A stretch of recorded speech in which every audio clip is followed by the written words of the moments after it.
우리 서로 인사할 때에 예수 부활하셨습니다. 예수님이 부활하셨습니다. 함께 인사하겠습니다. 예수님이 부활하셨습니다. 예수님이 부활하셨습니다. 예수님이 부활하셨습니다. 이 시간에 우리 사무실에서 또한 비전홀에서 또 유치부실에서 또 어린이부에서 또 우리 영상으로 함께 예배드리는 모든 분에게 예수 그리스도의 십자가의 사건과 또 부활의 능력으로 하나님의 귀한 역사를 체험하고 또 우리의 삶 가운데 하나님의 능력으로 소망 가운데 살아가는 우리 모두가 되시기를 원합니다. 우리는 계속해서 부활 주일인데 고민을 했어요. 어떻게 말씀을 전할 것인가.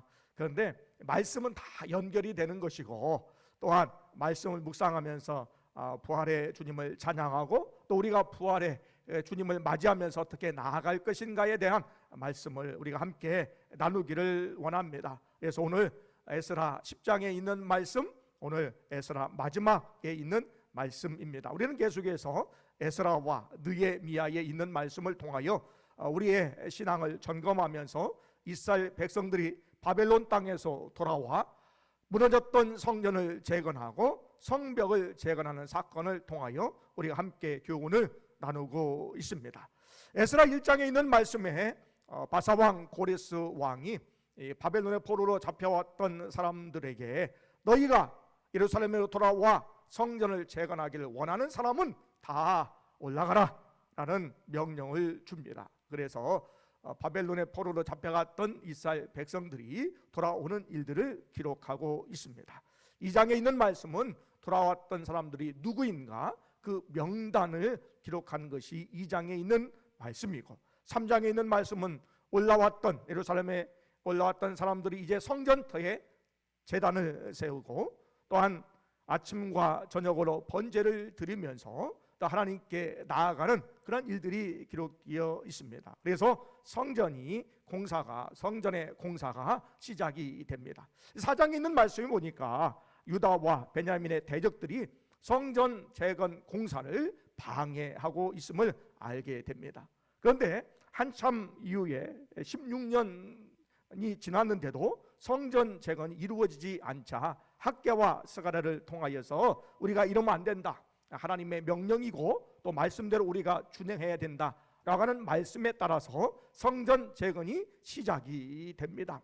그런데 이제는 대적과 그러한 사람들의 방해가 있어서 중단되었는데 더 큰 방해물을 만나게 되었는데 정치적인 그러한 총독의 힘을 빌려서 방해가 또 시작이 됩니다. 그들이 유브라테스 강 건너편에서 올라와서 성전 재건 시작하게 한 사람이 누구인지, 누가 건축의 책임자인지를 이야기하지요. 그래서 다리오 왕에게 상소문을 올려서 이 일이 사실인가를 확인하는 절차로 해서 성전 재건이 잠시 중단되게 됩니다. 6장에 있는 말씀에 보니까 다리오 왕이 성전 재건을 시작한 것이 이 선대 왕들의 명령에 의해서 시작된 것을 확인하고 오히려 너희는 방해하지 말고 성전 재건에 힘써서 그 성전 재건이 이루어질 수 있도록 최대한 배려하라고 하는 명령이 떨어지지요. 그래서 성전이 재건되고 또한 성전 봉헌식을 하게 되고 유월절을 지키는 것이 6장까지의 내용입니다. 이제 성전 건축이 재건이 되었습니다. 이후에 한 80년이 지난 이후에 이제 에스라가 제2차 예루살렘 기환을 하게 됩니다. 그 명단이 7장 8장에 있는 내용이고 하나님께서 어떻게 인도하셨는가가 내용 속에 있습니다. 9장에 있는 말씀은 에스라에게 방백이 찾아오지요. 이스라엘 백성 중에 하나님께 가정한 일을 행한 사람이 있습니다 라고 하는 소식을 듣고 가정한 일, 혼합 결혼에 대해서 에스라가 하나님 앞에 회개하는 장면을 보게 됩니다. 오늘 비로소 10장에 있는 말씀인데 에스라가 이 가정한 소식을 듣고 하나님께 회개하며 또 하나님의 성전 앞에서 회개하고 통곡하여 기도하는 내용이 10장에 있는 말씀으로부터 시작이 됩니다. 1장의 1절에 있는 말씀에 에스라가 하나님의 성전 문 앞에서 회개하고 통곡할 때에 이스라엘 백성들이 찾아와 함께 큰 소리로 통곡하고 있습니다. 지도자가 누구인가? 리더가 누구인가? 네가 어떠한 삶을 살고 있는가, 리더의 가치관이 무엇인가에 따라서 그를 따르는 백성들의 태도가 달라진다라는 것입니다. 그런데 오늘 이스라엘 백성 중에서 리더의 역할, 지도자의 역할을 한 사람들, 특별히 바벨론의 포로로 잡혀갔다 돌아온 사람들, 또한 방백들, 고관들, 또 종교적으로 존경을 받아야 되고 또한 리더해야 될 제사장과 레위인들 중에서 가정한 일, 혼합 결혼하는 일, 자폰하는 일에 있어서 앞장섰다 그랬습니다. 이 9장에 있는 말씀을 보니까 땅 이 발끝에부터 시작해서 정수리까지, 이쪽에서 저쪽까지 온 땅에 죄가 관영했다라고 표현을 하고 있다는 거예요. 리더가 잘못하면 모범을 보여야 되는데 먼저 죄 짓는 데 앞장서면 백성들은 말할 것 없다라는 것입니다. 배울 것이 있어야 되겠죠. 모범을 보여야 되겠죠. 백성들이 지도자를 따라야 되는데 그렇지 않았다라는 것입니다. 이 일에 있어서 에스라는 하나님의 성전 문 앞에 울며 기도하고 통곡하였다라는 것입니다. 이 모습을 보면서 찾아온 사람이 한 사람 있었는데 스가냐라고 하는 사람입니다. 그러면서 그가 3절에 있는 말씀에 우리에게 소망이 있습니다 라고 고백하는 장면이 나옵니다. 우리 3절을 다시 한번 읽겠습니다. 우리 3절만 함께 읽겠습니다. 3절입니다. 3절 시작. 곧 내 주의 교훈을 따르며 우리 하나님의 명령을 떨며 준행하는 자의 가르침을 따라 이 모든 아내와 그들의 소생을 다 내보내기로 우리 하나님과 언약을 세우고 율법대로 행할 것이라 했습니다. 여러분, 우리에게 소망이 있는데 이 소망이 생기는 일은 죄와 단절될 때 생깁니다.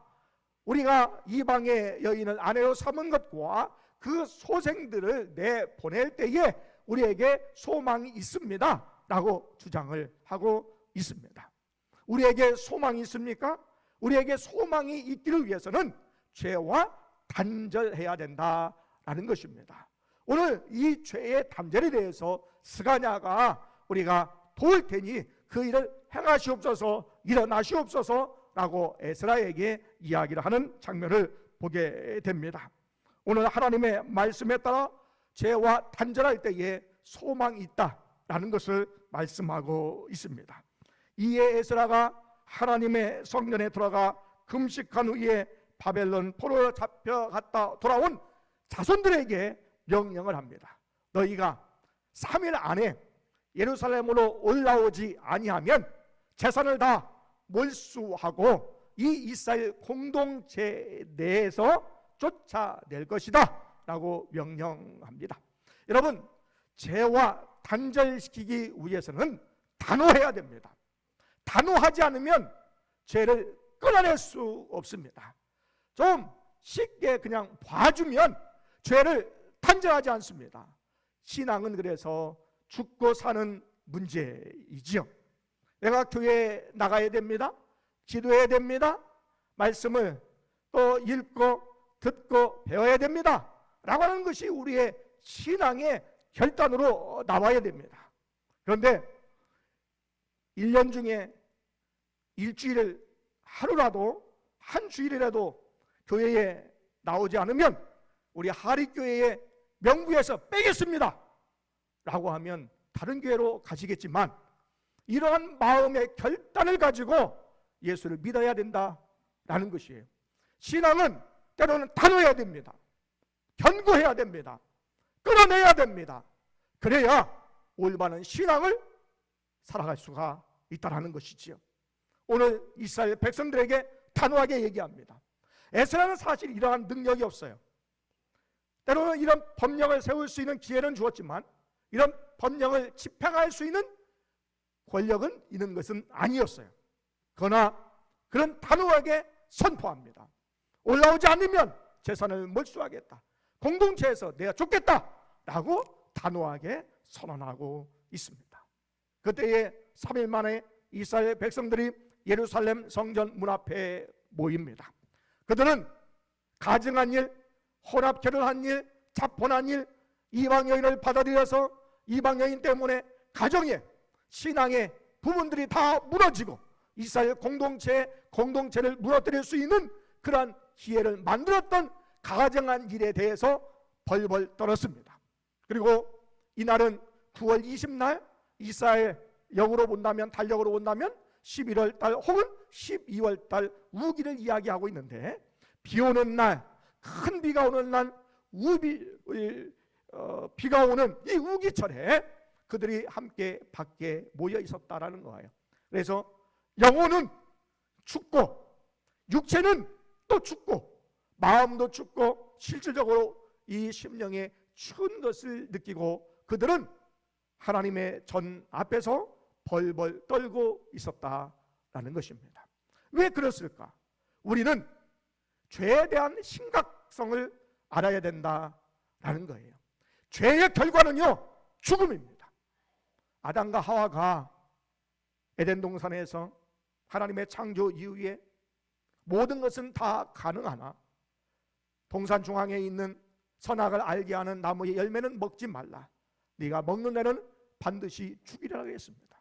그런데 그 명령에 불순종하여 아담과 하와가 범죄했을 때에 그 둘은 죽음으로 심판이 이루어졌습니다.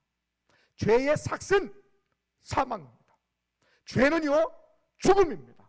그렇기 때문에 심각한 겁니다. 그렇기 때문에 우리는 죄를 단절시켜야 됩니다.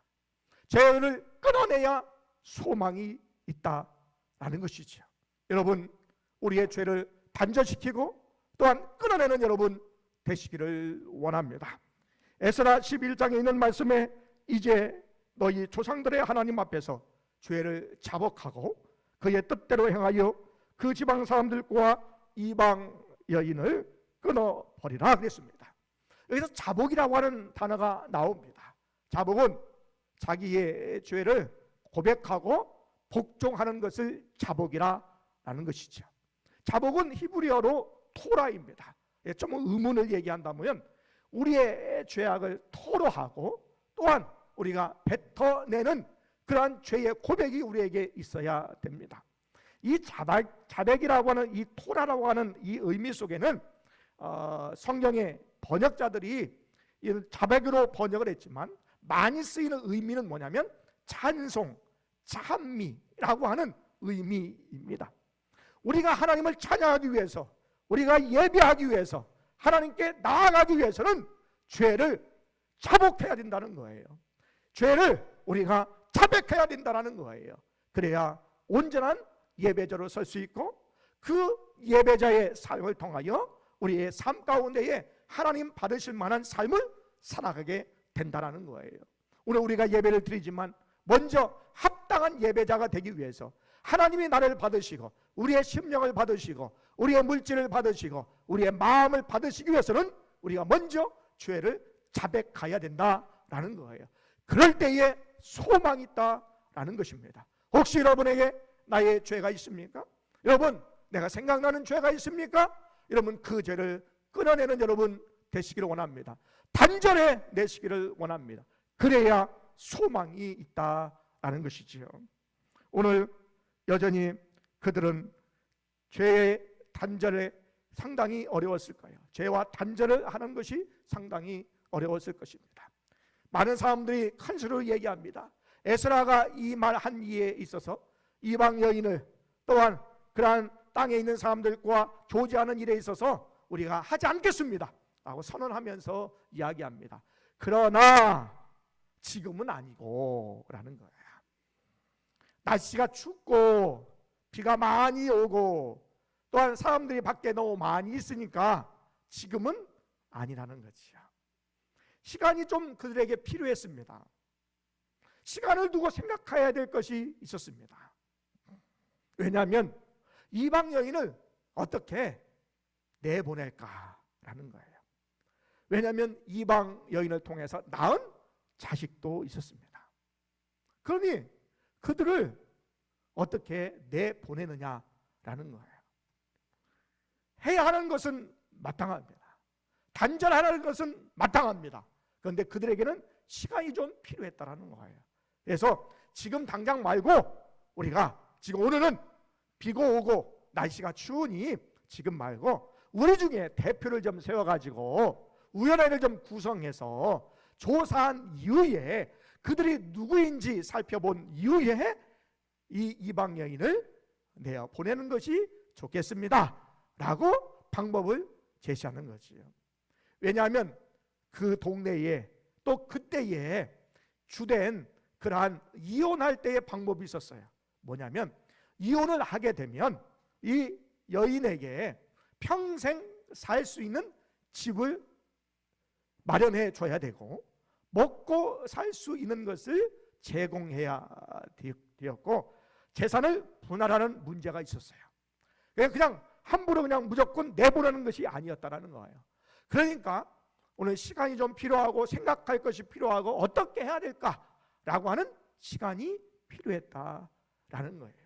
그렇지만 오늘 그들은 분명한 사실은 이방 여인을 내보내는 제와의 단절이 있어야 됐다라는 거예요. 오늘 에스라가 그 얘기를 듣고 이제 각 지역에 있는 고을에 있는 대표들과 또한 장로들을 모아서 확인하게 됩니다. 이게 3달 동안 3개월 동안 확인했는데 18절부터 44절에 있는 말씀에 오늘 그들의 명단이 나오는데 111명의 명단이 나옵니다. 그런데 이들이 다 에스라의 개혁에 대해서 에스라가 이방인을 다 내보내라고 하는 그러한 말에 있어서 그들이 다 순종했던 것은 아니다라는 거예요. 15절에 있는 말씀에 그들은 에스라의 명령과 에스라의 방법에 대해서 반대했던 사람들이 있었습니다. 4명만 나오긴 하지만 그 반대한 사람 중에 한 사람이 누구냐면 레위인들의 하나님의 성전에서 일하는 레위인도 있었고 29절에 있는 말씀에 보니까 자기가 이방 여인과 데리고 사는 무슬람이라고 하는 사람도 오늘 대놓고 반대하고 있었다라는 거예요. 그런데 반대하는 사람도 있었지만 그를 돕는 사람이 있었다라는 거예요. 첫 번째 서두에서 에스라 리더의 중요성을 말씀드렸습니다. 또한 방백들과 고관들과 제사장과 레위인들의 역할도 말씀드렸습니다. 리더의 역할이 중요합니다. 그러나 팔로워의 역할도 중요하죠. 따르는 사람이 있어야 그 일이 가능하다라는 거예요. 오늘 에스라가 하나님의 말씀에 근거하여서 그가 선포할 때에 따르는 사람이 있었습니다. 본문에 있는 말씀에 2절에 있는 말씀에 오늘 스가냐가 에스라를 돕겠습니다 라고 그렇게 선언했습니다. 또한 스가랴가 얘기할 때에 10장 3절에 있는 말씀에 오늘 하나님의 명령을 떨고 준행하는 자가 있습니다 라고 이야기하고 있습니다. 에스라 9장 4절에 있는 말씀에 하나님의 말씀으로 말미암아 떠는 자들이 있었습니다. 오늘 우리의 신앙의 개혁과 또한 그 일이 되기 위해서는 리더도 중요하지만 그 일을 돕는 자의 역할도 필요하다라는 것이죠. 그래서 오늘 에스라는 그 일을 우리가 시작을 하고 조사를 해서 오늘 그 명단을 오늘 본문에 있는 말씀에 10장에 있는 말씀에 제시하고 있다라는 것입니다. 그런데 오늘 44절에 있는 말씀에 보니까 오늘 이 사실을 다 기록한 이후에 이방 여인과 결혼한 사람들이 이 사람이었더라 라고 얘기하고 그들을 통하여 자녀를 낳은 사람도 있었더라 하고 에스라서가 딱 끝나버립니다. 그러면 에스라의 개혁이 완료가 됐는지 어떻게 됐는지는 우리가 알 수가 없어요. 알 수가 없어요. 잘 알 수가 없어요. 그런데 느헤미야에 있는 말씀에 보니까 20년 이후에 22년 정도 되었을 때에 느헤미야 시대에 똑같은 일이 반복됩니다.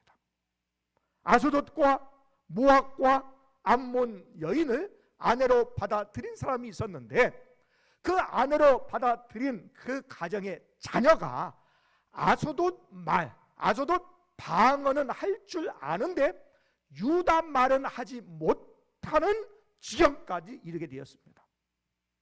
인도에 있으면서 인도에 조기 교육하기 위해서 온 분들이 가끔 있었습니다. 아내는 한국에 있고 또 남편이 아버지가 데리고 와서 교육시키는 사람이 있었어요. 근데 어느 아이가 교회에 아버지하고 함께 왔는데 한국말을 잘 못해요. 여러분, 미국에 오래 있는 사람들, 미국에 2세, 3세들 얘기할 때 저는요 한국 뭐 이렇게 얘기하잖아요. 한국말 잘 못해요. 영어는 잘하지만 그런데 잘 못하더라고. 영어는 잘해요. 그런데 한국말을 못하는 거예요.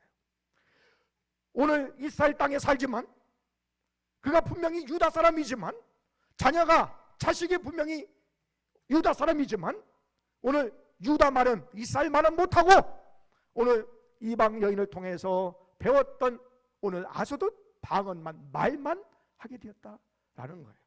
여러분, 말을 잊어버리면요 정신을 잊어버려요. 일제시대에 우리가 창씨개명하고 일본만 쓰게 했던 그 이유예요. 말이 잊어버리면요 정신을 잊어버려요. 그러면 무엇이 일어나면 공동체가 잊어버려요. 오늘 본문에 있는 말씀 우리가 계속해서 살펴보았지만 1장과 6장까지 있는 말씀은 예루살렘 성전의 재건의 문제예요. 여러분, 건물이 있고 외형이 있다고 이루어지는 게 아니에요. 본질적인 개혁과 재건이 있어야 가능한 거예요. 이건 정신적인 거예요. 신앙적인 재건이 이루어져야 진정한 공동체의 협복이 이루어지는 거지요. 7장부터 10장까지 있는 말씀은 이스라엘 백성들의 본질적인 재건의 신앙의 재건을 이야기하는 거예요. 그러니까 오늘 말을 잊어버렸어요. 정신이 잊어버렸어요. 그러니까 공동체가 무너지는 거예요. 그러면 또다시 다른 이방의 나라에 의해서 멸망당할 수 있고 하나님의 말씀에 그들은 따르지 아니하고 불순종하다가 망할 수밖에 없는 지경에 이루어지는 거예요. 그래서 국제결연의 문제가 아니라 그를 통해서 파생되는 공동체의 무너짐이 큰 문제였다라는 거예요. 여러분, 우리 인간은 그렇습니다. 에스라를 통하여서 우리가 회개해야 됩니다라고 우리가 들었어요. 그런데 20년 이후에 느헤미야 시대에도 똑같은 일을 반복해요. 죄를 짓고 회개하지만 또 우리는 죄를 지을 거예요. 또 죄를 지을 수밖에 없는 연약한 존재예요. 우리가 이것을 단절시키고 하기 위해서는 무엇이 필요할까? 예수 그리스도가 우리의 소망입니다. 할렐루야. 한번 따라하겠습니다. 예수님이 나의 소망입니다. 우리의 소망입니다. 나는 죄를 지어서 반복해서 죽을 수밖에 없는 존재예요. 회개합니다. 또 죄를 지어요. 회개합니다. 또 죄를 지어요.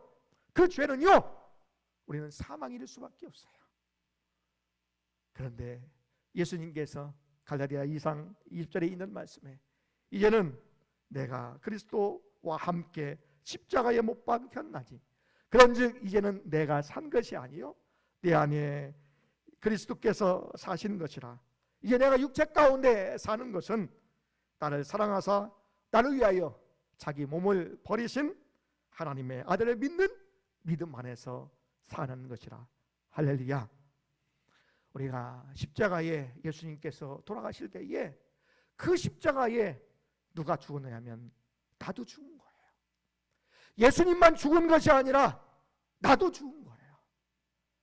만약에 내가 죽지 않았다면 여러분 내가 살지를 못해요. 예수님이 십자가에 돌아가셨을 때에 그때에 나도 죽은 거예요. 내 죄도 죽고요 나도 죽은 거예요. 그렇기 때문에 죽은 사람은요 죄를 지을 수 없어요. 죽은 사람은 죄를 지을 수 없어요. 예수님과 함께 십자가에 못 박혀 죽은 사람은 죄를 지을 수 없어요. 안 죽으니까 죄를 짓고 있는 거죠. 예수 그리스도의 십자가를 통하여 나는 죽었습니다. 그런데 소망이 있어요. 예수님이 나의 소망이셔요. 내 안에서 나는 죽었어요. 그런데 내 안에서 누가 사느냐면 예수님이 사신 거예요. 그래서 소망이 있는 거예요.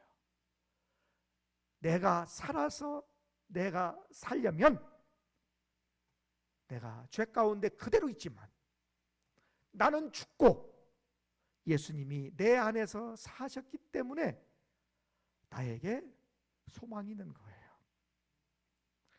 나는 죄인일 수밖에 없고 죽을 수밖에 없고 영원히 심판의 대상일 수밖에 없지만 이제 내가 죽었기 때문에 예수님이 내 대신 내 안에 사심으로 우리가 죄 짓는 인생이 아니라 사망 가운데 있는 인생이 아니라 새 생명 얻은 구원받은 사람이 된 줄 믿습니다. 그럼 우리는 어떻게 살아갈까? 우리가 살아가는 것은 우리를 사랑하사 자기 몸을 버리신 하나님의 아들 예수 그리스도를 믿는 믿음으로 우리는 살아간다라는 것입니다. 할렐루야. 오늘 여러분이 살아가는 소망은 무엇이냐면 첫 번째, 죄와 단절시켜야 됩니다. 두 번째, 예수님이 우리의 소망이 되십니다. 소망 되시는 예수님을 믿음으로 살아갈 때에 우리에게 소망이 있습니다. 부활하신 예수 그리스도, 생명 되신 예수 그리스도, 우리의 소망이신 예수 그리스도 말미암아 살아가는 여러분 되시기를 원합니다. 죄와 단절시킬 때에 소망이 있습니다. 예수님이 우리의 소망이 되십니다. 예수 그리스도를 믿는 믿음이 우리의 소망이 됩니다. 그렇다면 여러분에게 소망이 있습니까?